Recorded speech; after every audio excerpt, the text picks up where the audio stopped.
I didn't cry at my father's funeral. Not because I didn't care, but because I knew the tears weren't welcome. Not from me anyway. People stared when I walked in. Some turned away, some just looked through me. Like I was an interruption. Maybe I was. It's strange. How you can be family and still feel like an outsider in a room full of your own blood. They wore black. I wore navy.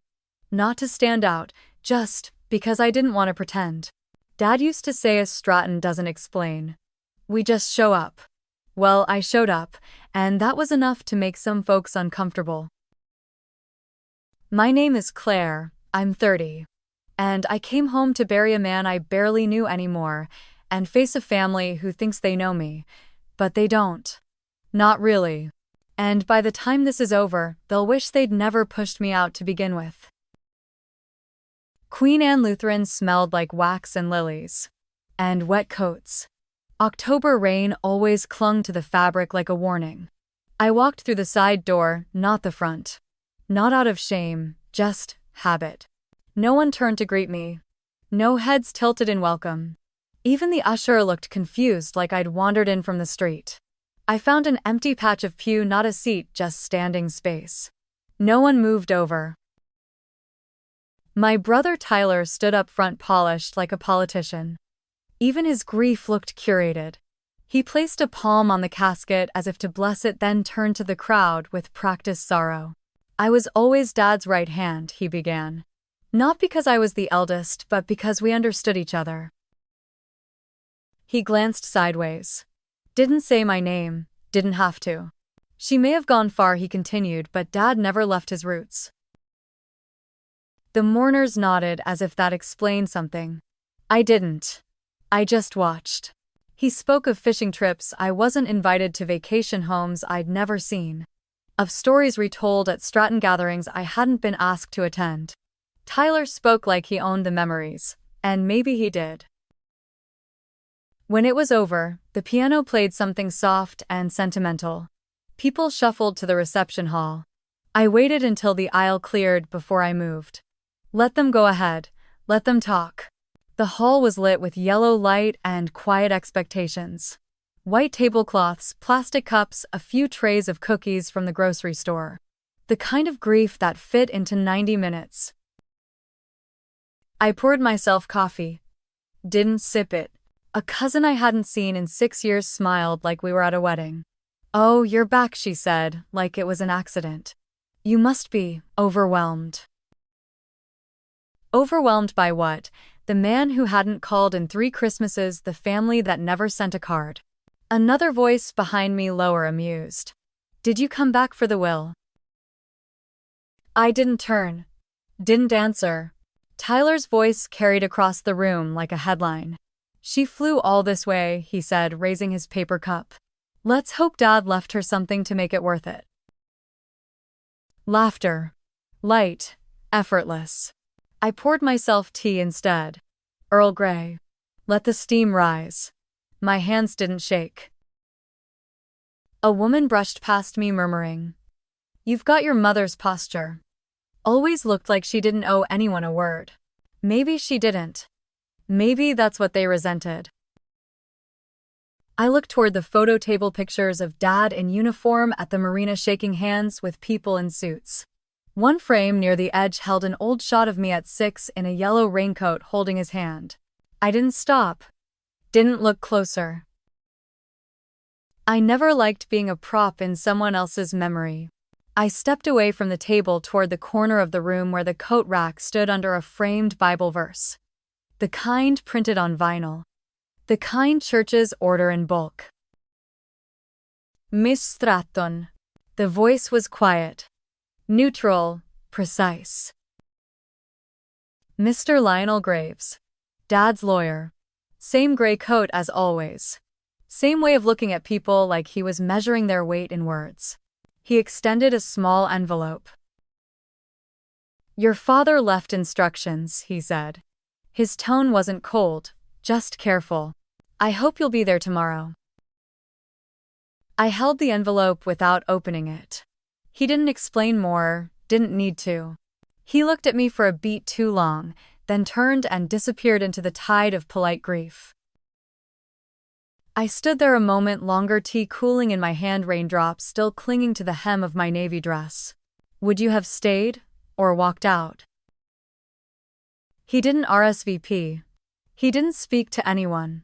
He just showed up on a Tuesday and stared at the painting like he hadn't already made up his mind about who I was. That night in Brooklyn was loud clinks of wine glasses, voices climbing over each other. My first gallery show. 4 years of doubt, rent, ramen noodles, and painting on borrowed time. I remember wiping down the frame that morning. The canvas still smelled like oil and orange zest. It was my skyline piece, a fractured view of downtown Manhattan at dusk. Everything just slightly off, like memory. Like me. He came in alone. Wore the same coat from his retirement dinner. Didn't touch the wine, didn't say he was proud, just stood in front of the canvas. Longer than anyone else. Then he left. Didn't buy anything. Didn't say goodbye. I told myself it didn't matter, that I didn't need his words anymore. But I was wrong. He once told me art is a luxury people grow out of. He was wrong too, I never did. When I told him I'd gotten into Risty, he stood in the hallway for a full minute. Silent.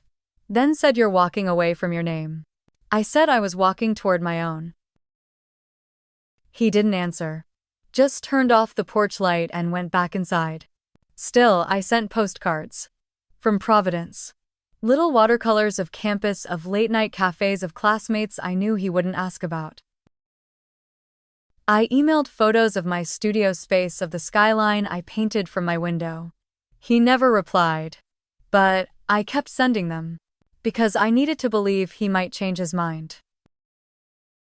Tyler told me not to expect much. "He thinks you're wasting your time," he said over the phone. "You know how Dad is. Black and white, nothing in between." But that wasn't true. My paintings were all in between, and maybe so was he. In 2022, I sold that skyline piece. The gallery owner called me in a rush. "Private buyer," she said. "Paid cash. No name, just initials. RS." I assumed it was a stranger. Some New York collector. Didn't think twice. Until the box came back. Until I moved last year and found the shipping slip folded into the back panel of the frame. Not just initials. His name, full. Richard Stratton. Shipping address, private mailbox in Everett. And a note. Tucked under the flap. Written in ink that had bled a little. For the girl who sees the world I built better than I ever did. I sat on the hardwood floor of my NYC loft for an hour just looking at that slip. Longer than I ever looked at the check from the gallery. Longer than I looked at any review. He had seen it, he had bought it, and never told me. Because Tyler didn't want me to know. The next day I called home. Tyler picked up. Said Dad had been busy. That maybe it was best to give him space. So I did. Now in this hotel room in Seattle, I lay the slip on the desk beside the untouched minibar wine, the bowl of stale mints. The window looks out at a parking lot. But all I can see is that canvas in Brooklyn and a man in a gray coat who couldn't say the words out loud but wrote them down when no one was watching. Was it cowardice? Or was it the best he could offer? Tyler had shielded me. But not from pain, from love. Claire the dropout. Claire the one who walked away. Claire the embarrassment. That's what they all thought. And Dad let them believe it until he didn't. He had seen it. The brush strokes. The colors that only made sense if you stood far enough away. He'd stood there long enough. In that moment I wasn't angry. Not yet. Just hollow. Like a hallway echoing with a voice I never got to answer. I whispered to the room, soft as a breath. What else did he see? The receipt fluttered under the AC vent. Just paper, ink and folds. But heavier than anything Tyler had ever handed me. I reached for the pen on the desk. Not to write him back, just to underline the only line that mattered. For the girl who sees the world I built better than I ever did. Was choosing art selfish or brave? I wasn't sure. But suddenly I knew this. He hadn't grown out of art, he'd grown into it quietly while no one was watching. His nameplate was brass. Mine was paper, typed. Crooked. Curled slightly at the corners like even the ink wasn't sure I belonged. The room smelled like leather polish and lemon cleaner. Everything gleamed. Except for me. Stratton Real Estate Tower sat 12 stories above the rest of Seattle's skyline. The boardroom had floor-to-ceiling glass and a view so vast it made people feel smaller. Maybe that was the point. Tyler stood at the head of the table, navy suit, monogrammed cufflinks, perfect Windsor knot. He belonged here. At least he made them believe he did. I walked in last. Mr. Graves nodded politely, motioned to the farthest seat closest to the door, farthest from the screen. The one with the paper tag. "Morning," Tyler said, barely glancing. His voice was smoother than yesterday. He had switched gears mourner to mogul in under 24 hours. Uncle Everett gave a slight wave. Aunt Janice didn't bother. One board member coughed. Another checked their watch. Tyler placed both hands on the walnut table. First off, he began, "Thank you all for coming. This is about more than a will, this is about continuing a legacy." His tone was performative, every syllable dipped in confidence. He wasn't speaking to me, he was speaking over me. "Dad built this company with integrity," he went on. "And it's our responsibility, mine and yours, to protect what he spent a lifetime creating." A murmur of nods. Safe territory. Then Mr. Graves cleared his throat, a sound so precise it cut the air like a gavel. "As per Richard's instructions," he said, "we will begin with a video message." Tyler's mouth paused just a second, the corners tightening like a thread pulled too far. "A video?" one board member asked. Graves didn't answer. He walked to the monitor at the end of the room, inserted a USB drive, and stepped back. The screen flickered. I leaned forward. My chair squeaked once. Sharp and awkward. Then silence. A second. Then two. And then he appeared. My father. Hair grayer than I remembered. Suit crisp, tie straight. No podium, no company banner. Just him in front of a plain wall. He looked directly at the camera. "Claire," he said. "If you're watching this, it means I'm gone." The room held its breath. I didn't. "But before I go, there are truths I owe you," loudly. Aunt Janice shifted. Someone's pen tapped once, then stopped. "I have spent my life speaking in boardrooms," he continued, explaining numbers, justifying decisions. "But there are things I never said to you." He paused. His mouth twitched, not quite a smile. "You see, I believed what I was told. That you were unstable. That you abandoned this family. That you didn't care." He swallowed. No tears. But the throat moved. "I believed the wrong child," he said. "And it cost us everything." The screen went black. No music. No fade. Just darkness. 2 seconds. Then the lights flickered. No one moved. I stared straight ahead. Didn't blink. Because part of me had known. Not the words, but the truth underneath them. Tyler hadn't looked at me once. Not when the video started. Not when Dad said my name. Not when he confessed to listening to the wrong voice for too long. He just stared at the table like the grain in the wood could swallow him whole. Mr. Graves didn't break the silence. Neither did I. But a board member did. "Is there more?" she asked, her voice cracking slightly. Graves gave a small nod. "There is. The rest of the message will be played after we review the written instructions." Tyler finally spoke. Voice tight, "Dad wanted this. Kept private." "No," I said quietly. "Dad wanted it heard." Every head turned toward me like I'd just woken them from something. I didn't raise my voice. Didn't pound the table, I just leaned back. Brass nameplate, crooked paper. Legacy lie. In that moment, I didn't feel angry. Or vindicated. I felt the weight of something shifting. Not in the air, but under the table. Because the game had started. And the rules weren't what they used to be. He looked straight into the camera. Not at the board. Not at Tyler. At me. For a second, no one in the room moved. Not even me. I wasn't ready for this. Not really. But then again, how do you brace yourself for a ghost speaking directly to you? My father looked older in the recording. Not frail, just weathered. His hair had gone silver around the temples the way it always did in winter. He wore his navy suit, the one he saved for board meetings and funerals. His tie was slightly off-center. That meant he tied it himself. He cleared his throat, then said my name. Claire. It wasn't warm, but it wasn't cold either. It was how he used to say it when I was younger, when he thought I was listening, when he wasn't trying to impress a room. "If you're watching this, it means I'm gone," he said. But there are things I didn't say when I had the chance. And if I know my family, they've already started dividing up what's left. I heard a shift, someone crossed their legs. Someone else coughed softly. But my eyes stayed fixed on the screen. "You once told me you didn't belong in this family," he said.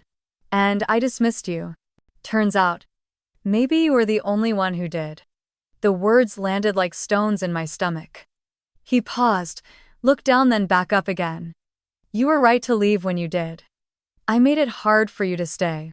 But I didn't realize how hard. Until I saw what Tyler had done." Tyler's name hung in the air like smoke. I didn't turn to look at him. "Not yet. I found the drawer after I got sick," Dad continued. "In my home office behind the cabinet where I kept the old permits. There were postcards, letters, emails printed. All from you. Years of them." My breath caught. "I thought you stopped writing, that you forgot us. Turns out someone just made sure I never saw what you sent." He didn't raise his voice, didn't look angry. But there was steel in his tone now. Measured, deliberate. "I hired someone. A private investigator." Another pause. A shift of papers off-screen. Phone records. Voicemail redirections. Even calls to the gallery you worked with in Brooklyn. My hands clenched in my lap. I remembered the birthday card that was never answered. The emails with subject lines like, "Just saying hi." The way holidays passed in silence. "You thought I ignored you," he said. "But I never knew." I never got the chance until it was too late. A lump rose in my throat. I didn't swallow it. I saw the painting, Claire, the one of the skyline at dusk.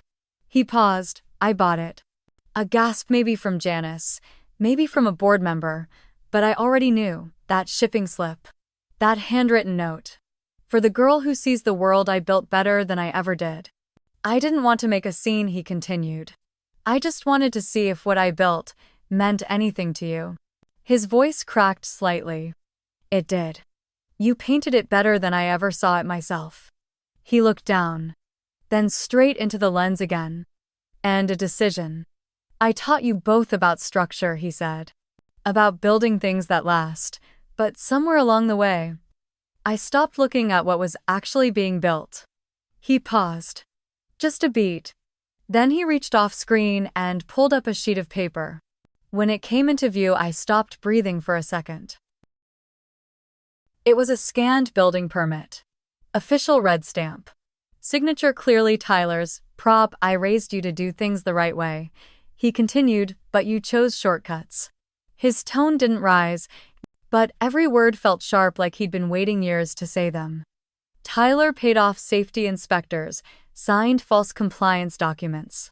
He let an entire condo project near Green Lake become a hazard waiting to collapse.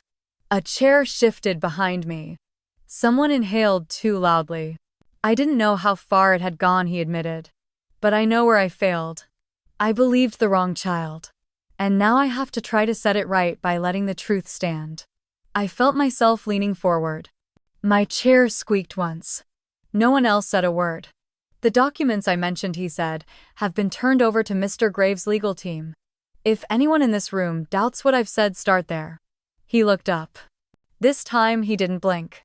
Didn't fidget. It was like he was staring straight through the screen. Into me. Like he was trying to make up for all the silence with one steady gaze. Claire. You thought I didn't see, but I did. And I should have said this much earlier. The screen flickered for a second. Then his voice returned softer now. I updated the trust 6 weeks before my surgery, he said. No one knew. Not even Tyler. Not until now. I could feel Tyler's body shift across the table. He didn't speak, but his hand curled into a fist against the wood. The boardroom was too quiet, too still. I leave Claire Stratton the following, Dad said. My 51% controlling share in Stratton real estate, the property on Bainbridge Island, and the full oversight of the Richard Stratton Foundation. My heart thudded in my chest. Not from joy, not even from shock, but from something deeper, the kind of ache that comes when the thing you stopped hoping for finally arrives. For Tyler, Dad continued, I've created a conditional trust. He'll receive quarterly access tied to compliance audits conducted independently. I heard a board member cough behind his hand. The screen didn't pause. I know this will come as a surprise to some of you, Dad said. But I also know this company was meant to last. Claire, she builds slow, but she builds right. Let her lead. Tyler shot to his feet. His chair screeched backward, crashing into the glass wall. This is garbage, he said, voice tight. He wasn't lucid. He didn't even recognize me last fall. No one answered him. I didn't flinch. I didn't blink. On the screen, Dad took one last breath. As a father, he said, you don't always get a second chance to make things right, but you always have a choice to stop letting the wrong things win. The video ended. The room stayed frozen for a beat. Then Mr. Graves stood, his voice calm. These instructions are legally binding. Executed, notarized, and witnessed. We move forward per the outlined terms. Tyler's hands slapped the table. The sound cracked through the stillness. So that's it, he barked. We're letting a video decide who runs this family, this company. No one moved. No one looked at him. Even Aunt Janice, who had spent years echoing his every word, stared hard at the tablecloth, lips pressed tight. You all know what she is, he said, turning toward the board. A dropout. A painter. She hasn't been part of this family in a decade. I kept my gaze on the empty screen. Not because I couldn't look at him, but because I didn't need to anymore. Mr. Graves remained standing, expression unreadable. I'd remind you, Mr. Stratton, he said slowly, that this was not just your father's will. It was his final act of leadership. Someone near the end of the table, a woman with silver hair and quiet eyes, shifted in her seat. I remember that skyline piece, she said softly. 2018. Brooklyn show. Your name was in the corner. Claire Stratton. She looked at me. It moved me. Tyler scoffed. Oh, give me a break. But another voice cut in. Deeper. Older. Uncle Everett. Maybe it's time we listen, he said. Your father built this place. If this is what he wanted, we'd be fools to tear it down over pride. I blinked. Not from emotion, but from the sheer unexpectedness of it. Tyler's mouth opened, closed. He looked suddenly smaller, like someone who'd been handed a script he didn't recognize. Fine, he muttered. But his hands trembled as he gathered his things. This isn't over. He stormed out the door, swinging behind him with too much force. The silence that followed wasn't heavy. It was clean. Like the first breath after a long winter. The door clicked shut behind Tyler. A gust of air stirred the edge of a paper in front of me. I didn't touch it, didn't need to. Mr. Graves sat again, folding his hands. We'll reconvene in 72 hours to review operational transition. Claire, you'll be briefed on all active contracts and holdings. If that's acceptable, I nodded once. That was all. No speech, no dramatic claims, just breath. One of the board members cleared their throat.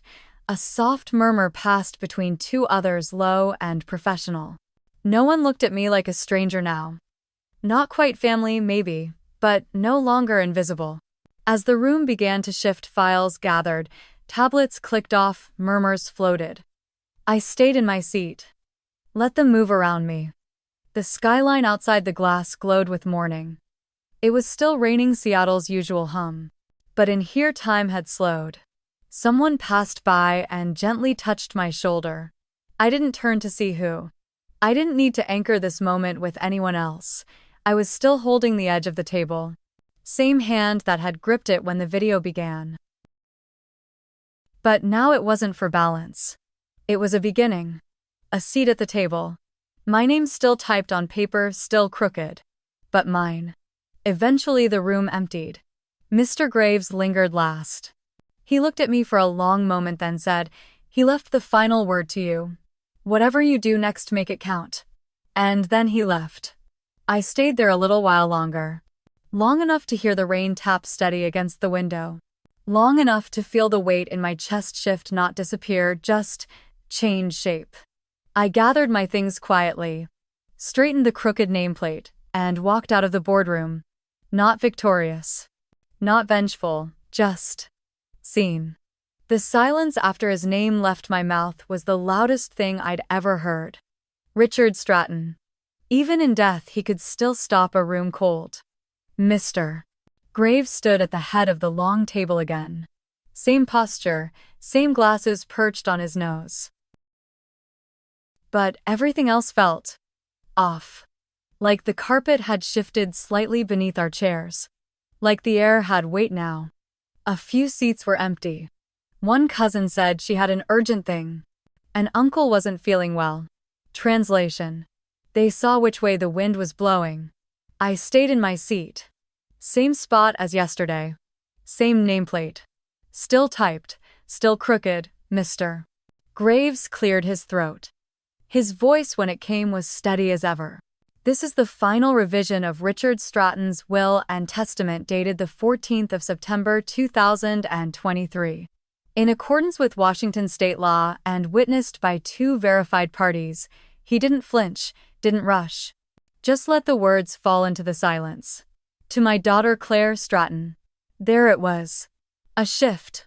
Eyes turning, some softening, some sharpening. I bequeath full controlling interest in Stratton Real Estate Holdings inclusive of all voting shares, licenses, and assets. The family home on Bainbridge Island. All personal effects as listed in Schedule C, and full oversight authority of the Richard Stratton Foundation effective immediately. There was no gasp. No dramatics.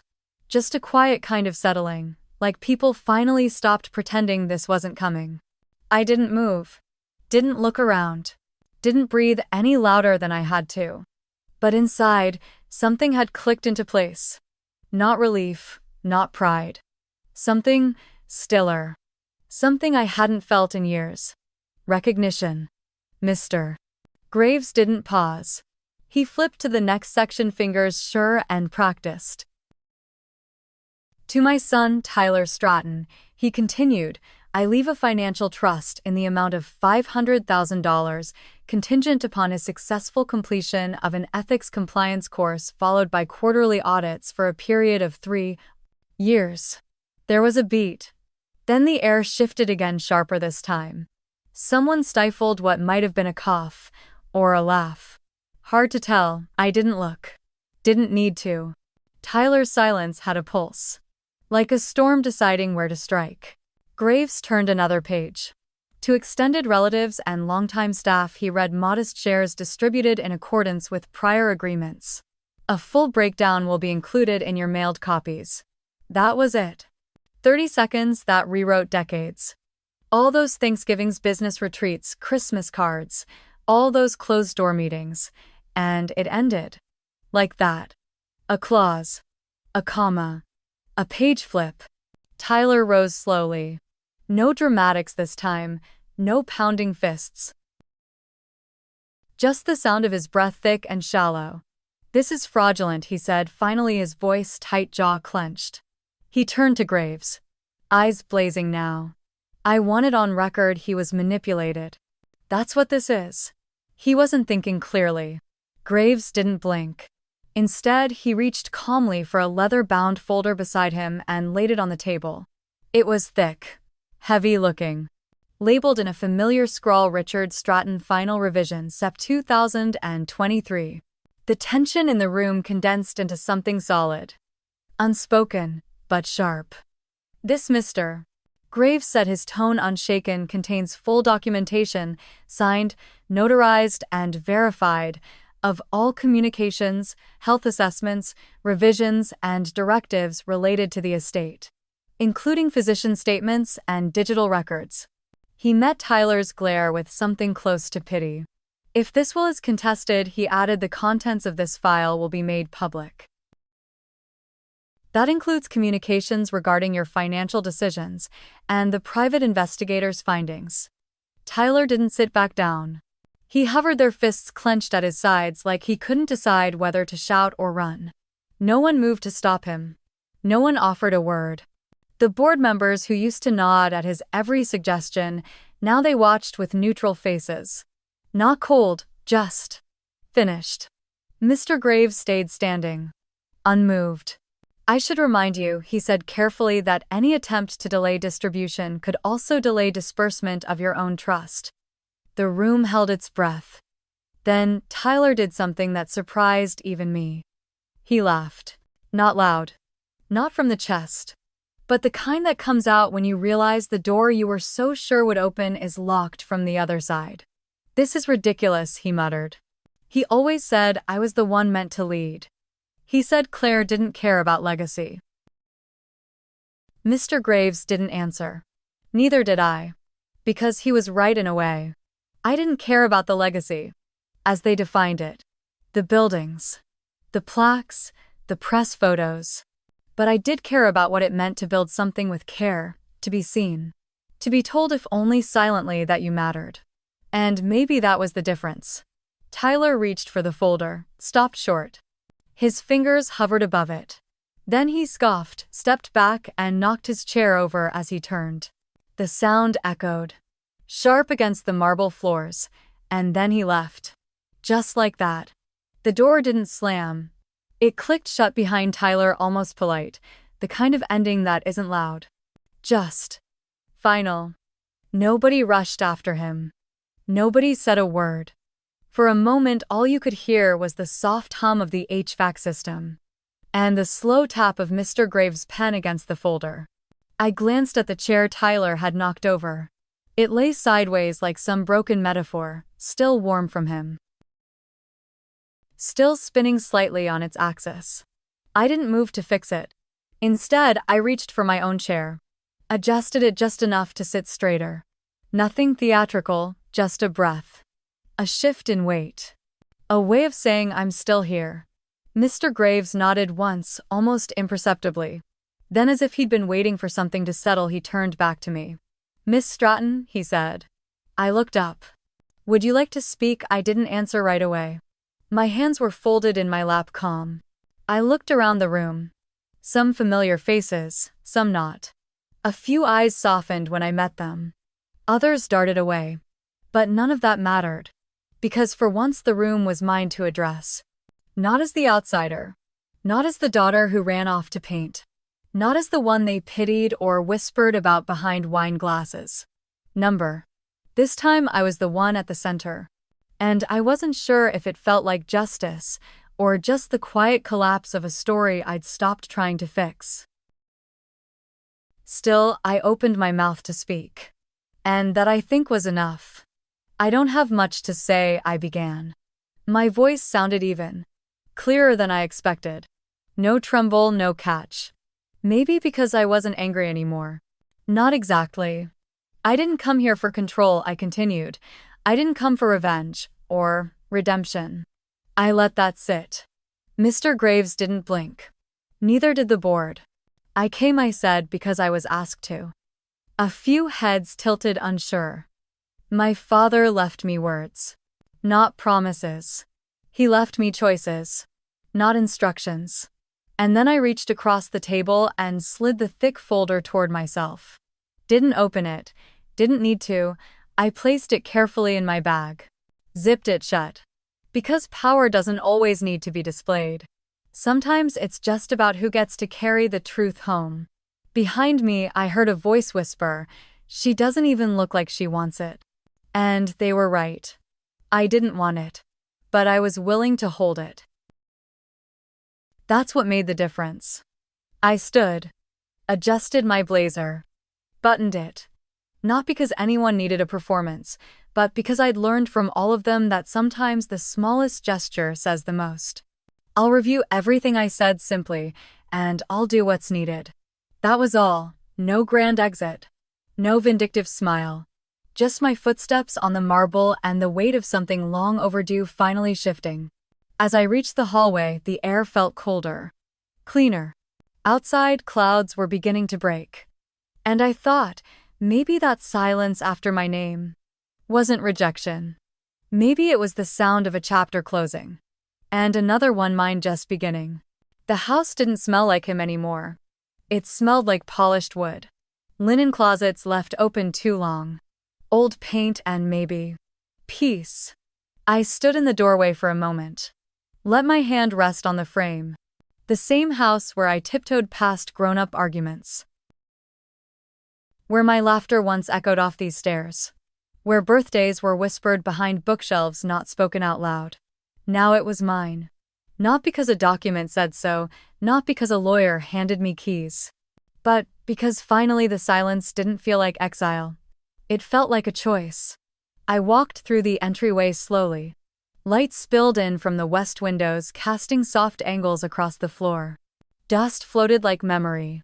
Every corner of this house had once held a version of me, the child with paint-stained fingers. The teenager storming upstairs, the woman who left and wasn't invited back, but today I came home without asking. And the house didn't flinch. There was no one to greet me. No voices calling my name with surprise or disappointment. Just the quiet creak of the floorboards like a nod. I moved toward the study. His old desk was still there. Imposing. Ornate. The kind of thing meant to intimidate, but now it looked tired. I brushed my fingers along the edge. Opened a few drawers. Files, pens, receipts from a decade ago. And then, a small brass key tucked under an envelope. I knew that key. It used to open the cedar chest in the hallway, the one he kept locked after Mom passed, but something tugged me elsewhere. To the bookshelf in the corner.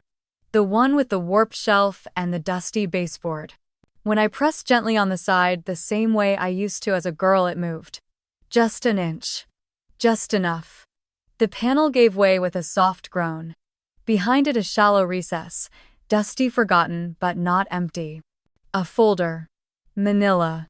Thick. Labeled in faint pencil CMS. My childhood initials. I sat cross-legged on the floor right there in the afternoon light and opened it. Inside, a copy of my RISD acceptance letter. Program brochures I hadn't seen in years. A printed screenshot of my first art exhibit announcement in Brooklyn. Clippings from newspapers, reviews, interviews, even the tiniest mentions. My name was underlined in blue ink. At the bottom of the stack was a photograph. It was of my skyline piece, the one that sold without a name. Taped to the back was the gallery receipt. And in that same blue ink, for the girl who saw the world I built better than I ever did. I didn't cry, I didn't need to. Because in that moment I realized he hadn't stayed silent out of spite. He just didn't know how to speak in the language I needed. But this folder was fluent. I flipped one more page. A note, simple. Folded once. It read I was proud before I said it. I just didn't know how. That's on me, kid. I held it for a long time. Let the ink settle into my hands. Let the weight of everything he never said soften inside me. Then I stood. Still holding the note, I looked at the wall beside the bookshelf. Blank. Stained by sun and time. I walked upstairs where I'd stacked the last of my canvases. And chose one. Not the best. Not the newest. Just the one that felt most like him and me. I carried the canvas downstairs cradled like memory. Not wrapped, not polished, just raw. It wasn't labeled, no title. No price tag.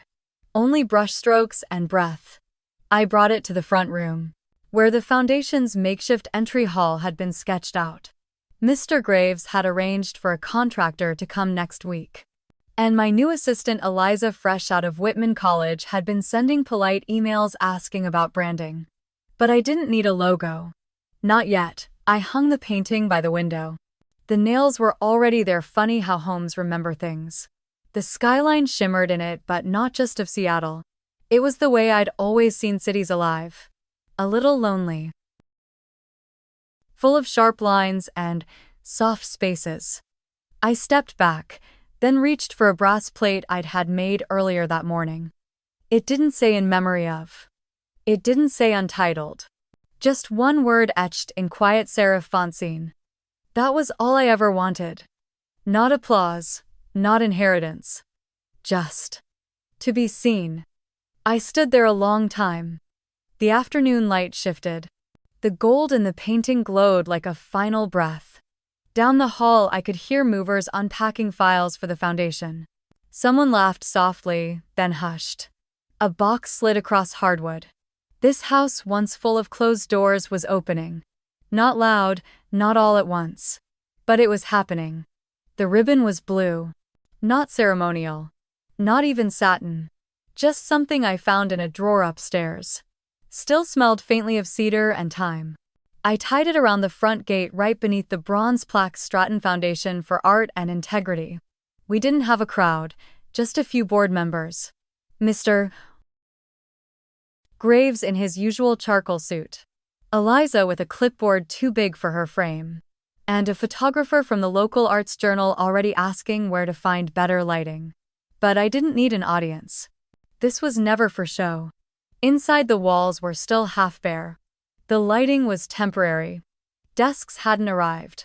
Still, there was breath in the space. People walked in and slowed down. They looked. Not for prestige, not for approval. They simply looked. And then came the moment. Eliza turned to me and whispered, "Would you like to say something?" I didn't prepare a speech. No folded note, no cue cards, just a steady heart and a voice I'd spent years reclaiming. So I stepped forward toward the painting and said, "Legacy isn't about what you leave behind. It's about what you choose to fix before you go." My father built. I questioned. Now I get to rebuild with clarity. There was silence. But not the heavy kind. The kind that listens. The kind that breathes. And for the first time since the funeral, I felt my shoulders loosen. Not in grief, not in anger, but in choice. The choice to stay, to lead. To tell the story in my own way. And finally to forgive in a language that needed no translation. It rained again that evening. Not a storm. Just the kind of soft gray drizzle Seattle wears like a second skin. I waited until everyone had gone. The staff. Mr. Graves. Even Eliza, who lingered until the lights clicked off one by one. Then I drove to the cemetery. No umbrella. No speech. Just the folded receipt. The one from that first show, Skyline in Blue. Sold anonymously.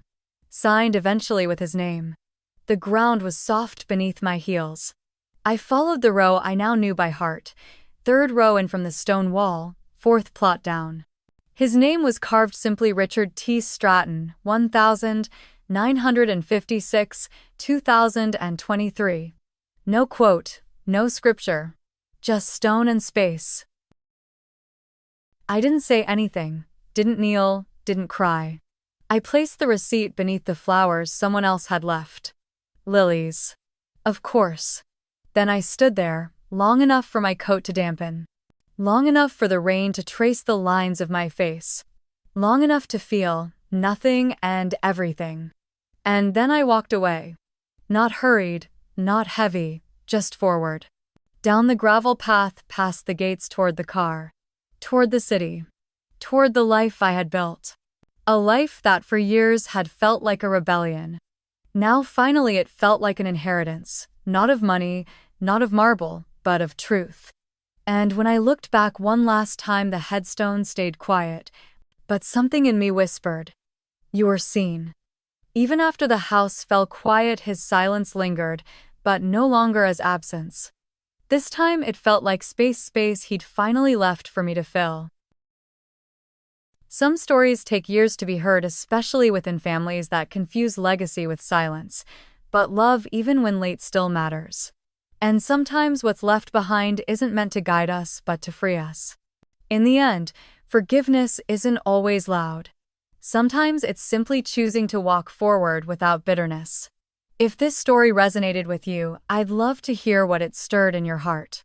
Was there a time someone saw you just a little too late? Feel free to share in the comments. I'll be here listening.